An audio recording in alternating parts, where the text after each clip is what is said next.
My fellow coaster enthusiasts, I am humbled to share this message on YouTube today, as a great disturbance has taken place among the northeastern United States. For within the next coming months, in the city of Pittsburgh, Pennsylvania, which was announced a few weeks prior, a steel curtain has fallen upon the amusement park of Kennywood. Underneath this curtain lies the true nature of the citizens of Pittsburgh.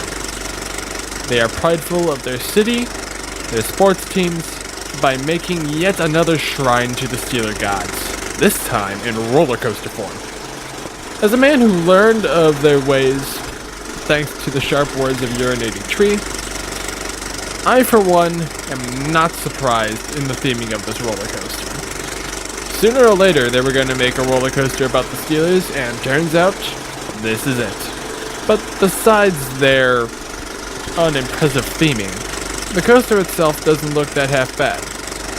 And if I ever get the chance, I'll probably ride that roller coaster in the near future. I'm sure Premier Rides will do their best to produce a great coaster, but I don't see it as the top coaster of the park.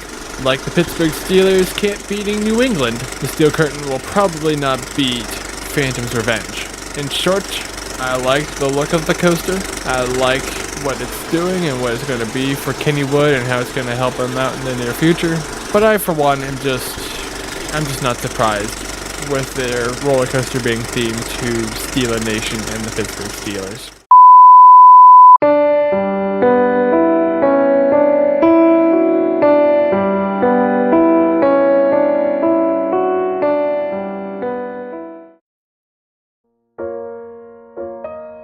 About a week ago, I heard about the accident that happened with the Ride the Ducks amphibious bus at Branson, Missouri. And now that the death toll has gone up to 17 people, I feel remorseful for those who have lost a lot of people.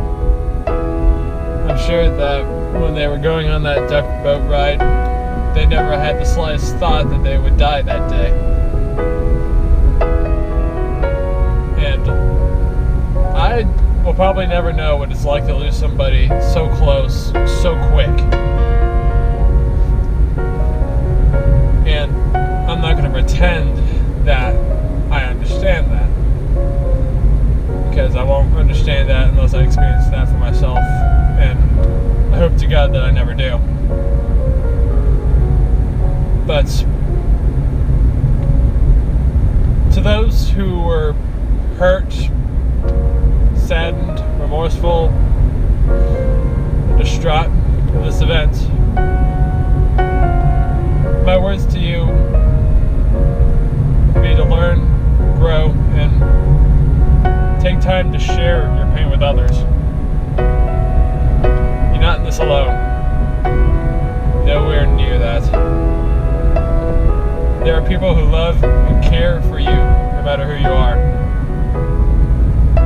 Once you find the people who love and care for you as much as the Lord Father does, it changes your world entirely. My parents have been a great source of help and guidance throughout my life, both in happy times and in sorrowful ones. And I believe that there's somebody out there that you know that is gratefully compassionate about you. And at that stage, I ask for you to talk with them, be with them, share the pain that you're experiencing. In that way, you learn to heal yourself by the grace and love of others.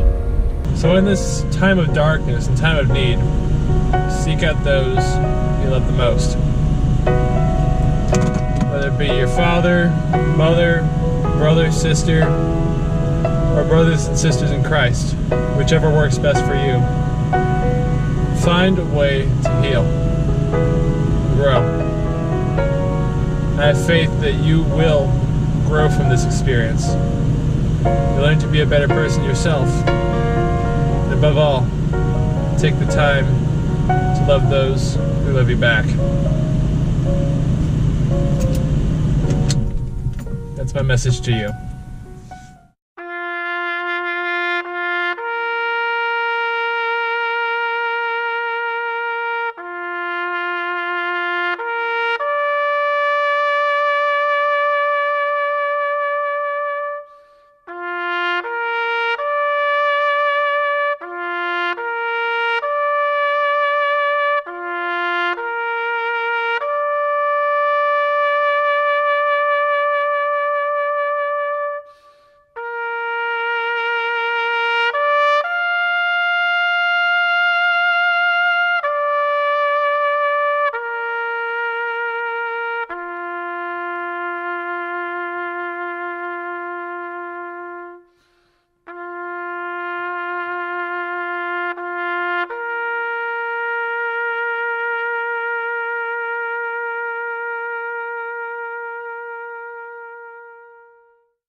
What we do here is go back. This part of the video is dedicated to reaching and surpassing 50 subscribers, which I am very grateful, by the way.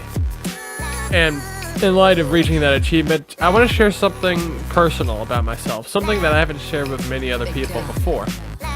This was a time before I created Coaster Scouts, before I really got into roller coasters.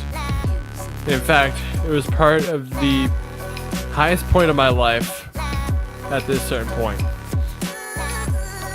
The date was February 18th, 2015. I was a senior student at Rockbridge High School and was full of ego and motivation to leave my mark on the school. The best way I thought of doing this was competing in a competition called Golden Cow. And in Golden Cow, we usually do lip syncing into different types of songs and eras. And mostly this type of competition was done with groups. You had friends, people all get together, work around. But when it came to my case, I thought, I couldn't find many other people to work with me, so the heck with it, I'll do it by myself. And so I did. I made my own little music mix, did my own little performances, and practiced for weeks and weeks and weeks, if not months, in order to make sure that I did not look like a fool on stage. And as such, that practice really paid off. How did it pay off?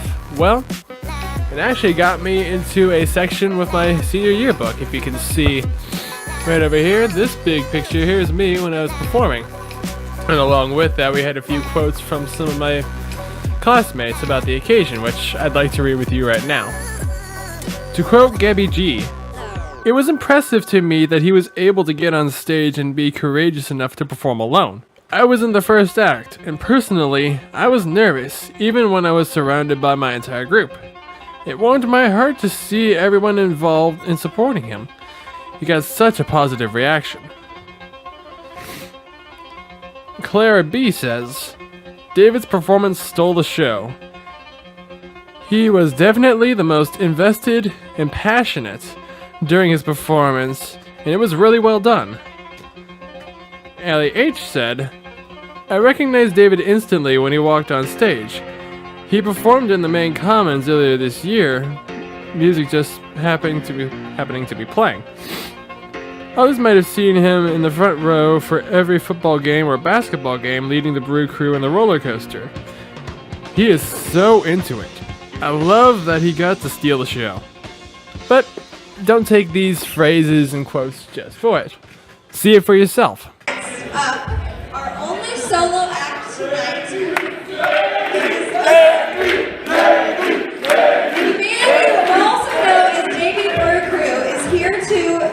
To the evolution of lip sync, please welcome David Sharp.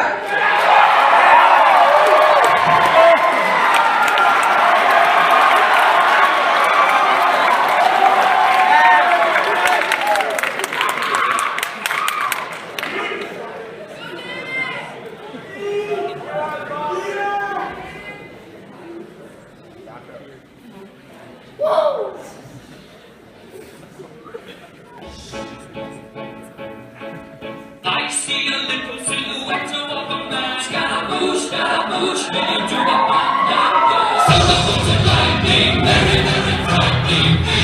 Galileo,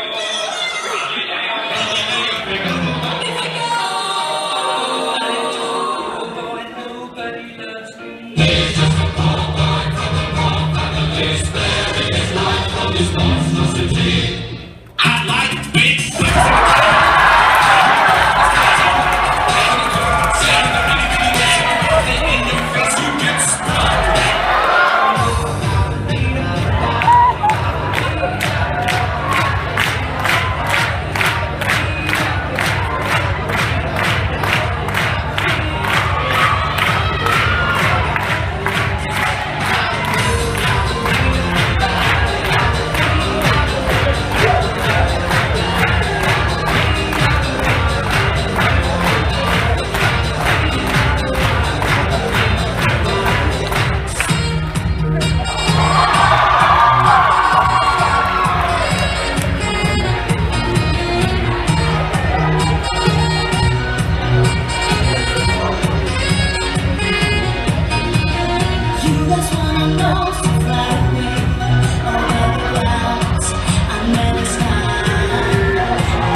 when you were performing in front of people, I mean, we all saw you at the Rockbridge Rupert tailgates this past fall. Did that give you any preparation for tonight? I took a lot of practice, and let me tell you, all these hats I'm performing here tonight, I can do that in my sleep. Shots fired! Shots fired! Rolling down!